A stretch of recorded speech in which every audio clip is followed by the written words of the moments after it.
Back more Avatar: The Last Airbender. This is episode 11 of season 2. We're into the second half now, and I'm very excited as always to see what's going to happen next.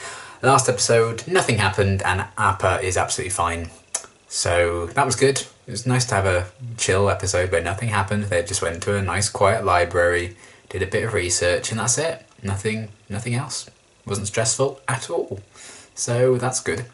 But denial aside, I'm very intrigued to see how things go now. Appa's been kidnapped by some weird people with very odd sunglasses. So I imagine we're going to be trying to save him and try and hunt them down, maybe? I don't know if it's going to be, you know, we rescue him in the next episode or if it's going to be a multi-episode thing. I'm hoping they just find him in this one because I can't take the stress of Appa not being with the group. But I guess we'll have to see how it unfolds and how Toph may cope with the guilt she's probably feeling right now, how everyone else is going to respond to it. Yeah, bit of a mess. But we did make a big breakthrough in terms of a potential weakness for the Firebenders if another eclipse happens, which it is due to before the comet thing hits and does all sorts of nonsense. So I like that bit of plot advancement as well. We had a creepy owl thing that I kind of felt bad for, kind of didn't to an extent. So I wonder if there's going to be any weird animal things that I'm going to feel bad for in this episode. Apart from Appa, obviously. And Momo, because Momo is also wonderful. But yeah, aside from that, I'm very intrigued to get into this next one. So let's dive in. The dessert? Delicious. Oh wait, desert. How could you let them take Appa? Why didn't you stop them? I couldn't. The library was sinking. You guys are still in. Yeah, you'd have drowned in sand otherwise. We'll never make it out of here. That's all any of you guys care about, yourselves. You don't care whether Appa is okay or not. Okay. We're all concerned. They also don't want to die. Be fighting They them. can't save Appa if they're dead. I'm going after Appa. You think if we dig out the giant owl, he'll give us a ride? No. Don't stop just for me. Drama queen. What now? Oh, hello. Colonel Monkey and the Rough Rhinos are legendary. Each one is that a band? different kind of weapon specialist. Ah. They are also a very capable singing group. They are a Give band. a concert. We're here to apprehend fugitives.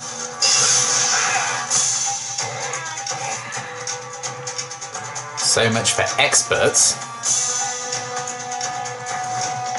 Experts at being bad. Oh, I take it back. That was quite good. Oh, no, it wasn't. You are bad. Oh. Can't you watch where you're... No. Right. Sorry. Come on, Jeez. guys. We've got to stick together. Sokka, wait! You shouldn't be eating strange plants. Yeah, that's not going to be good, is it? Oh, God. What have you done?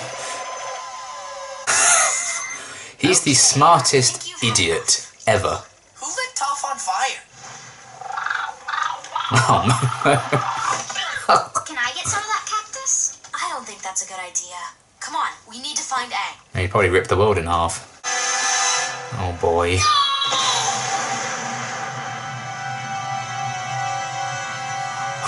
Where could Aang be? It's a giant mushroom. Maybe it's friendly. Let's just keep moving. I hope Aang's okay. Friendly mushroom. I like how they kind of change the brightness and stuff during the hallucinations. She's wanted dead or alive. No, she's not. I'm certain her father wants her alive. I thought I recognised them. These are people that are going after Toph. Posters. So look who's here. Oh, well, that's a very unfortunate coincidence.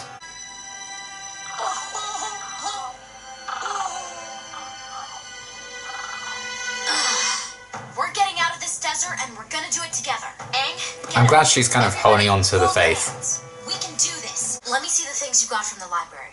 What? I didn't steal anything. Who told you that? It was you. Sokka, I was there. You brought us us here to gamble on Pie's show? I don't think this is a gamble. Let's take them now.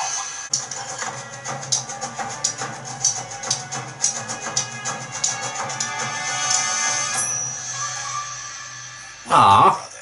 The White Lotus opens wide to those who know her secrets. I'm not waiting all night for these geezers to finish. I'm not waiting all night. Where? It's over. You two fugitives are coming with me. I thought you said you would help. Yes, just watch. You think you're going to capture them and collect all that gold? Oh, he's getting everyone else involved, isn't he?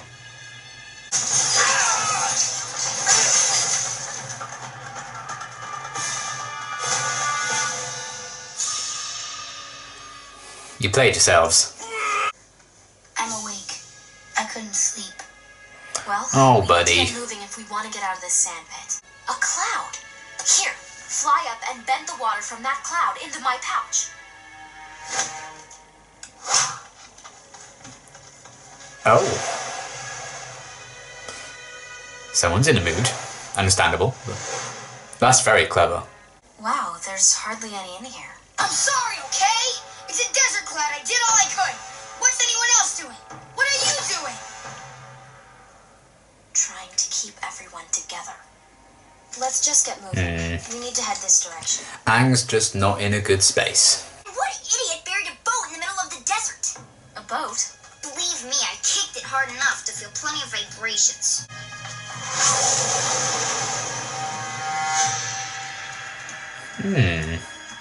It's one of the gliders the sand vendors use. We're gonna make it!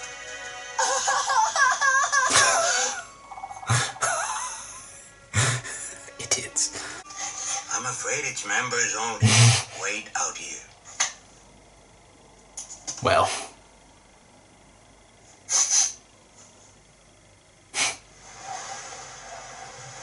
I like that they're starting to do a bit more comedy with Zuko as well. A rock? Yes! Let's go! Maybe we can find some water there. Maybe we can find some sand benders. Yeah, he's just out for blood. I think my head is starting to clear out the cactus juice. And look!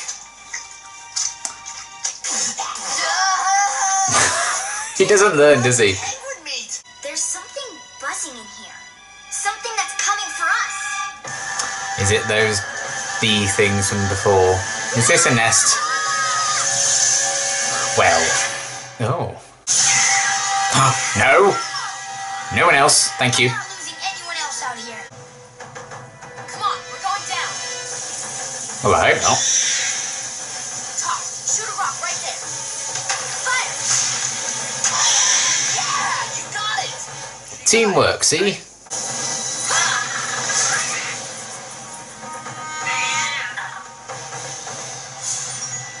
Yay! Oh, he's not done. He Angie! He woke up today and chose violence.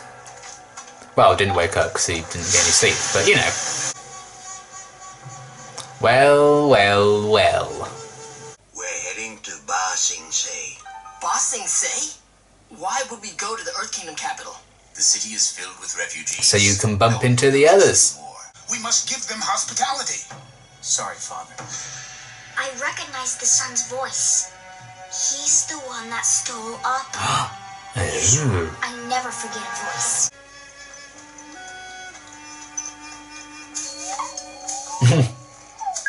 You said to put a muzzle on him. You muzzled Appa? Oh no, oh no, oh no. I traded him to some merchants. He's probably in Ba Sing Se by now. They were going to sell him there. Well, let's escort you out of the desert. We'll help however we can. I think you're past that, my friend. Just get out of here! Run!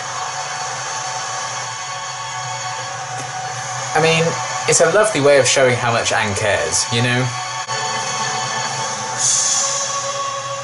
Yeah, you talked him down before, he can do it again. He's been penting up his anger.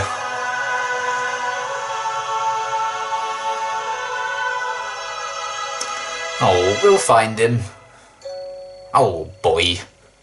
Not in this episode though.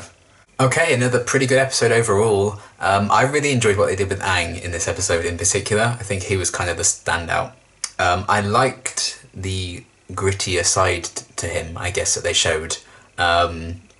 Just how overcome by anger he can be, and I imagine that's something he's going to need to like control and master and stuff. But I also think everyone, I think, does have that side to them, or the capability to have that side to them if they're pushed too far. And we've obviously seen it a bit before it was like a very early episode, I think. It was like episode 3 or something, I think, in season 1, where he went to the Avatar state like that when he found out all his people were dead. Understandable. And then again here when he sees that someone else that he cares about is in probably not the best situation, and that anger's kind of fueling him. And I like that both of those occasions, Katara was the one to kind of bring him back. And I think it also shows the depth of how their personal relationship's grown from that time to this time. When before she had to kind of talk him down and talk about how, you know, he's part of their family and everything now. This time she didn't even have to say a word, she just needed to touch him, and then that was kind of enough to bring him back. So I think that kind of shows that deeper connection between them, that they don't even need words to, you know, calm him down and bring him back quite literally to Earth. When he went into that state. So I thought that was really interesting, and it's a good showing, not telling us, I guess, of how far their relationship's grown and changed. So I'm looking forward to seeing how it will continue to do so. But I completely get that kind of side to Aang that we had in this one.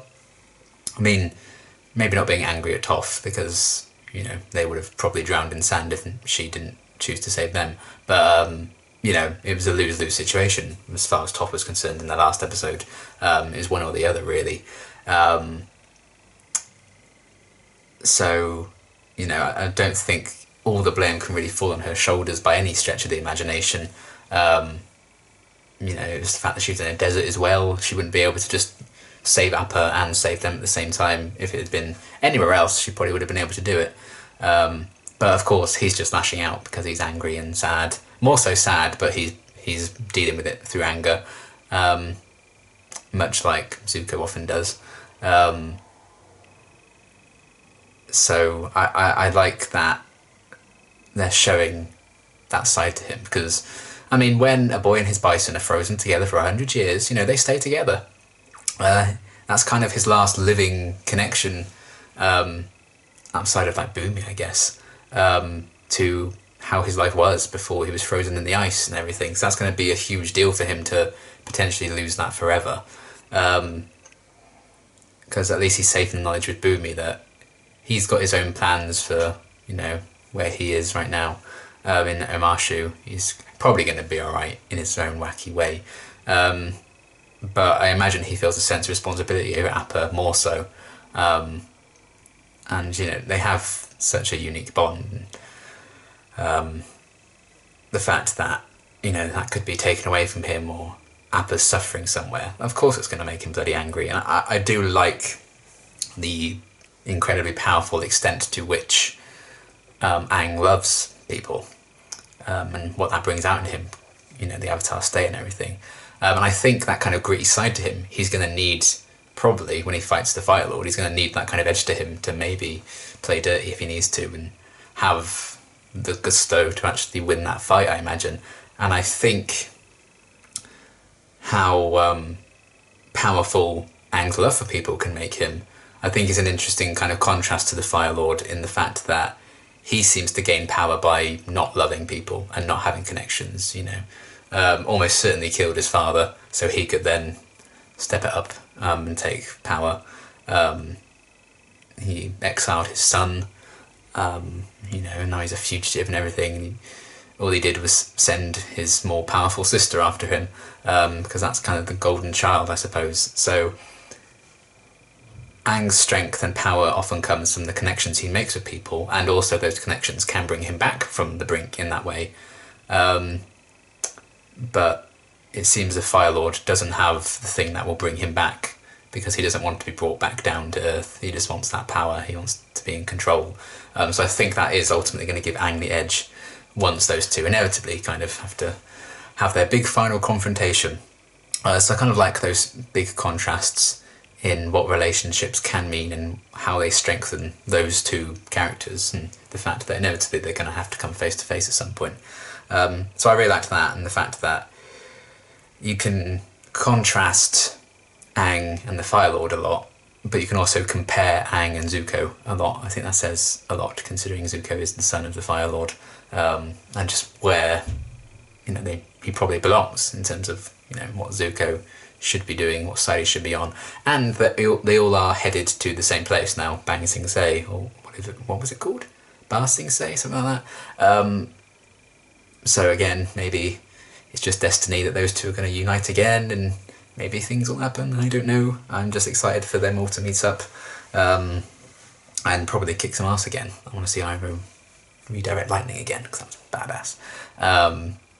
So yeah, I really liked everything they did with Aang in this episode, and the fact that he did finally allow himself to kind of openly weep and be calmed down, because you see red sometimes. That's certainly what he did, especially when he found the person that had sold Appa on, and in fact it's just something so it doesn't seem that meaningful, like, oh yeah, I just sold him on, so God knows where he is.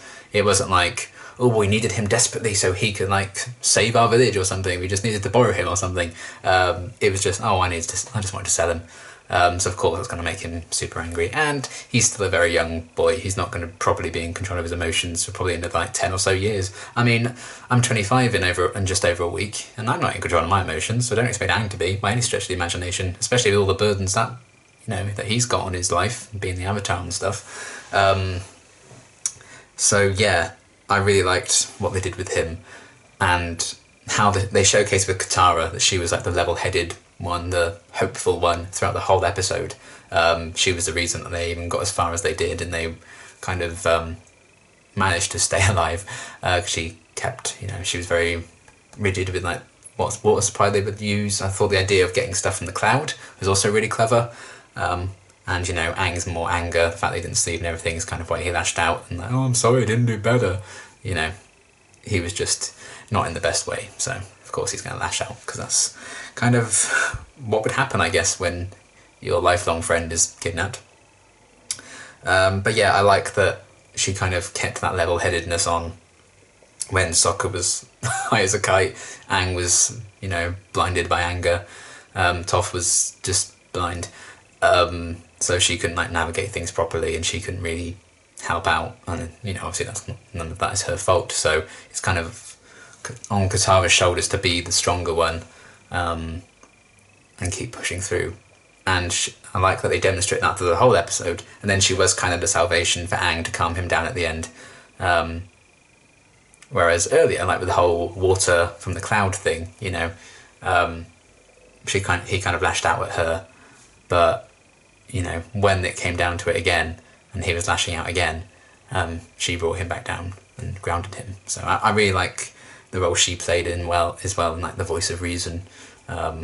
And I think it shows a lot about her intelligence, her kind of skill sets and stuff, because I don't think I could be that calm and collected in a situation like that, literally stranded in the desert, no water or anything. The fact that she still kind of kept people hopeful and everything, I think that says a lot about the strength of her character. And I don't think I would be in that situation. I would probably, I don't know, who would I be in that situation? Probably Momo, just on the floor. I mean, I wouldn't even be Sokka, because I wouldn't have had the cactus thing. I know Momo had it as well, but I don't know, I feel like Momo can just get away with it because he's adorable. Not that I'm saying I'm adorable, that just sounds like I'm calling myself adorable now. You know what, I'm not going to compare myself to any of them, because I'm nowhere near. So ignore everything I just said then. But speaking of Sokka and Momo, again, they can bring the comic relief into some desperate times, with the whole cactusy water stuff, and then the stuff in the cave, and those weird, bird bee things were horrible and gross, and why can't we just have some nice adorable things again, like the little cub thing from a few episodes back, and although its mother was terrifying, so maybe not. But I liked them still bring a bit of lightheartedness to it, something to make, the kids watching Nickelodeon laugh, I suppose. So that was good fun. just seeing them be absolute idiots. And I like, again, how they kind of changed the visual effect on screen when he was like hallucinating something, and it just a few good laughs throughout the episode that I quite enjoyed from them both, and just the pair of them just being absolute loons the entire time. You know, it was still it was a bit of a nuisance for Katara and everyone because they couldn't really help out in any way, shape or form. But yeah, Sokka's just a very intelligent idiot, isn't he? So I like that that's still an aspect of him that they roll with, even in desperate times. But, you know, you can also kind of understand, like, oh, there's water in this, you might as well drink it. Because when you're that thirsty, that desperate, you probably might. I'd stay away, because, you know, I wouldn't want to risk anything. But it's not a surprise that Sokka did go for it, really. He can be quite impulsive like that at times. And we know how much he likes food and drink, so... You know, the first opportunity he's going to get, he'll probably just take a chunk out of anything, you know. He'd probably see like a rock in the sand and be like, oh, delicious, and have a go at it. So yeah, I liked the kind of comic relief that those two brought to proceedings. And it felt well balanced with the episode, because maybe if it was just the Aang desert, you know, that storyline with just those guys, I think the humour might be a bit... I mean, come on, it's desperate times. Should we really be doing this right now? I know it's like a show for kids and stuff, but the fact that we also had a somewhat serious storyline with Zuko and Iroh going on at the same time, I think the humour didn't like overload things, and I think it felt quite well balanced in that respect. So I liked that, and again, nice segue onto the Zuko and Iroh stuff, which is another pairing I quite enjoy. It was more so like Iroh's episode, I think, in terms of their story this time around, but I like that they did circle back to the guys that have been sent to look for Toph. But they just happened to bump into these guys and decided to get the bounty on them instead for now. I'm sure they'll go back into finding Toph at some point, but I like that we did catch up with them, because obviously that was... What? Was that episode 6 we met Toph, wasn't it? So that was like 5 episodes ago. They set that up with them being sent away, so it's taken a bit of time to revisit that, actually, and I can't believe Toph's been around that long already. I can't believe it's been 5 episodes since that one. Man, time flies. But regardless, I did like that we circled back to that, and just a bit of an unexpected, you know, bump in the road, I guess, in that storyline, because they've just, you wouldn't necessarily expect them to actually run into Zuko and Iroh. So I liked everything with that, and they've long focused on Iroh loving that game, and like the whole White Lotus thing, he's talked about, oh, it's more than just a game, and Iroh has all these different connections. We saw them fight off people who knew before, but now trying to like just claim bounties on him and kill him and stuff. But you know, he still is capable of having these long-lasting connections with the whole White Lotus Gentlemen's Club, I suppose. It seemed very, you know, I don't know, higher class, I guess, with like the members only thing, and Zuko had to wait outside for God knows how long. So I like that Iroh still is not all over for Iroh. He still has things up his sleeve all the time, because obviously he's a very, very wise, clever man. So I liked that as like kind of their route for escaping, and it got them along the road to Ba Sing Se as well, so they can all kind of collide at some point later on. Don't know how long that will take, but I like how very naturally those two stories have once again brought these two groups of people to the same place. So yeah, I liked the kind of little story going on with them, and now they're on that path, obviously still on the run, but I liked the hopefulness, I guess, behind the fact that Iroh still has people he can trust, even though he's a wanted fugitive and stuff, so there is, you know, some loyalty to that, and not all loyalty just to the Fire Lord. They can kind of find different ways around that, so that kind of hopefulness is obviously going to carry through the entire show, because people are hoping the Avatar beats the Fire Lord's arse. So yeah, I really enjoyed that kind of little story, and again they had a few like moments of physical comedy with Zuko, which they've started to do a bit more. I feel like they've experimented with that a bit more, just to give him a bit more like heartiness and personality, I guess. I feel like, you know, this Zuko that we're spending time with now, I feel like this is actually Zuko, and before it was just, you know, who he thought he should be. I think he's slowly learning who he actually is, so I quite like that side to him as well. I think he kind of he unleashed a lot himself. I think that little moment. I think it was the end of episode 9 when Aang was crying in the rain. So interesting parallels again to the last shot of this episode being Aang crying, and the last episode as well. So again, just drawing some parallels with those two. Zuko's still very private, I guess, in those weaker moments when he cries. Aang did cry in front of everyone else on both occasions in the last couple of episodes. So finding the balance between those two, yin yang, I'm sure that's gonna come into play when those two meet up again and hopefully get along. Fingers crossed. I'm holding on to hope for that story. I may be entirely wrong and they will just make Zuko full on villain again. I'll be very sad, but yeah, I like that they're continuing to sometimes compare, sometimes contrast those two stories. But I do like how sometimes Zuko's stories can actually reveal a lot about Aang, even though Aang's not part of that story, and vice versa. I think it's very cleverly written, really. But yeah, another fantastic episode. I'm really excited to see what's going to be happening next. Hopefully we do find Appa fairly soon. I don't think I'd want the entire second half of this season to just be, let's find Appa so we can fill up all these 20 episodes in this season. But I'm sure that's not going to be the case. I don't think that's the arc, because I think there must be more earthbending stuff that we need to kind of do. And we have the whole thing with people hunting down Toph and stuff, and we have whatever Zuko and Iroh are going to do for the rest of the season as well. So lots to do. Don't really know where it's all going to go, but I find that very exciting. So yes, another really good episode. Very excited for more, and until my next reaction, thanks for watching.